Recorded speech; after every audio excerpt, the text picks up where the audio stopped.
Bem-vindos, estudantes do PEJA1. Eu sou a professora educadora Jaqueline Peixoto e a nossa aula de hoje tem como tema Num Mundo Sem Palavras. Esse mundo é possível? É possível de entendimento? Todo mundo sabe que para entendimento das pessoas é preciso a linguagem, não é mesmo? Mas será que é possível nos comunicarmos sem o uso das palavras? Vem, vamos comigo, vamos conferir.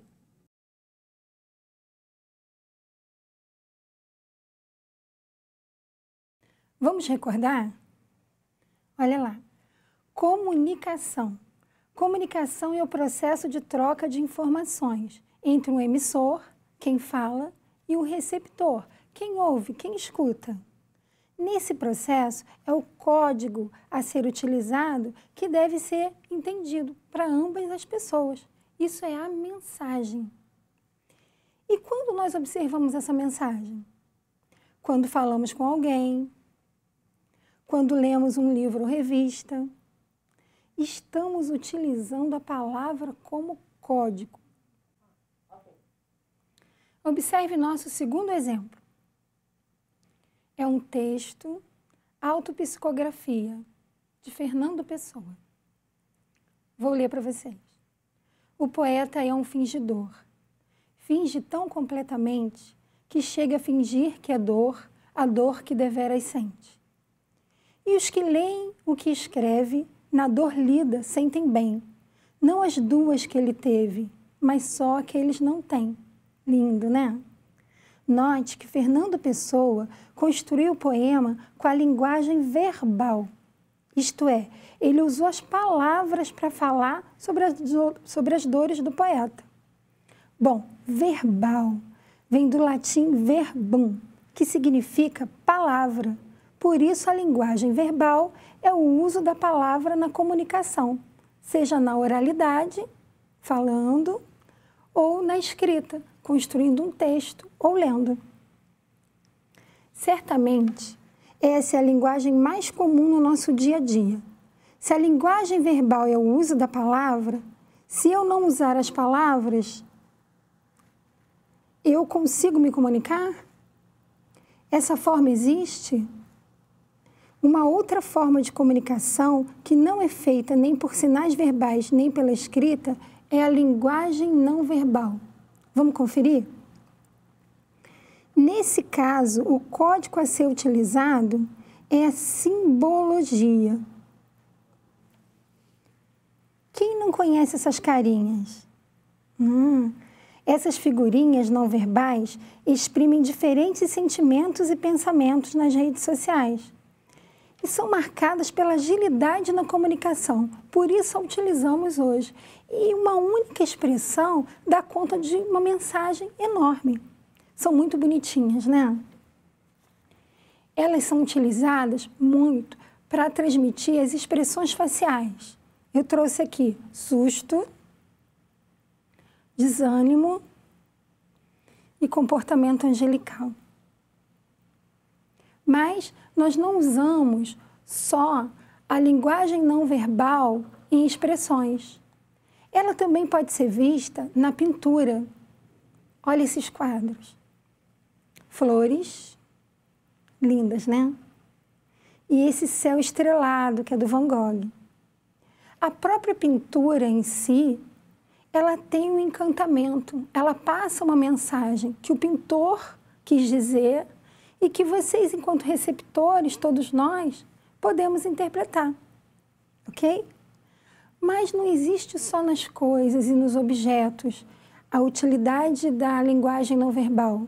Ela também aparece na dança. Sim, a dança corporal, ela é um sentido imenso nesse processo de não verbalizar, mas expressar, desde sentimentos, um período histórico, um comportamento geracional.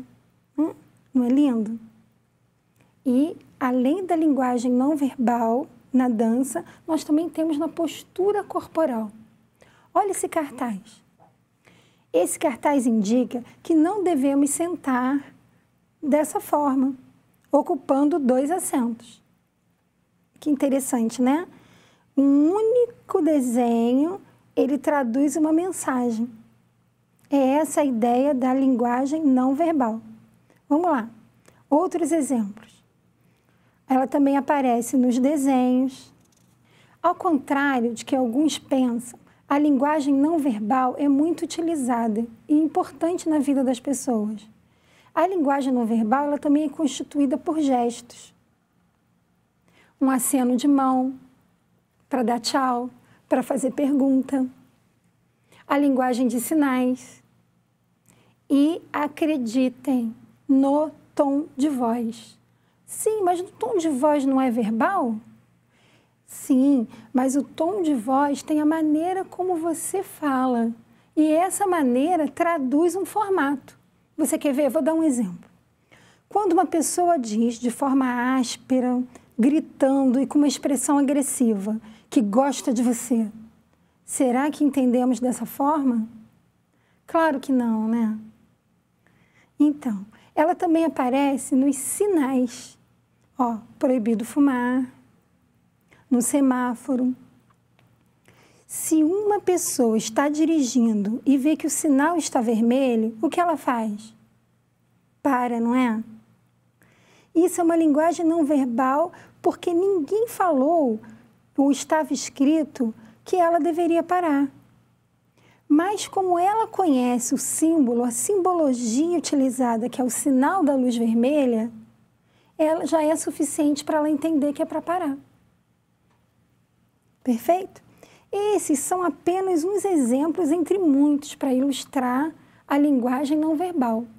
Mas será que existe a composição da linguagem verbal e da linguagem não verbal? Sim, existe sim. Vamos conferir. Há textos que apresentam apenas a linguagem verbal e há textos que apresentam apenas a linguagem não verbal, mas há aqueles que misturam as duas. Nesse contexto, apresentam a linguagem mista. Observe aqui o desenho. É uma história em quadrinho, mas também poderia ser uma tirinha, ok? Ó, observe que tem os desenhos e tem as falas nos desenhos. Podemos citar outros textos que também empregam a linguagem mista e que são muito utilizadas no nosso dia a dia. As propagandas, as notícias, as reportagens, os manuais de instrução, tanto as bulas de remédio como os manuais para montagem de móvel, muitas vezes até vem em outra língua, mas com os desenhos a gente consegue executar o trabalho. Percebe? Nas embalagens de produtos, quantas pessoas não dominam ainda nosso código linguístico, mas conseguem fazer suas compras? Por quê? Porque o formato das letras, o desenho das embalagens, permite que ela traga o produto correto, o produto que ela quer. Não é mesmo? Então, vamos lá. Para fixar. Linguagem verbal, o uso da palavra na comunicação. Linguagem não verbal, o uso dos códigos na comunicação. E linguagem mista, a união da linguagem verbal e da linguagem não verbal na comunicação. Pegou? Então, enfim, a linguagem é a interação da sociedade com o mundo. E ela é muito importante de ser absorvida e entendida. Espero que vocês tenham gostado. Até a próxima e bons estudos. Tchau!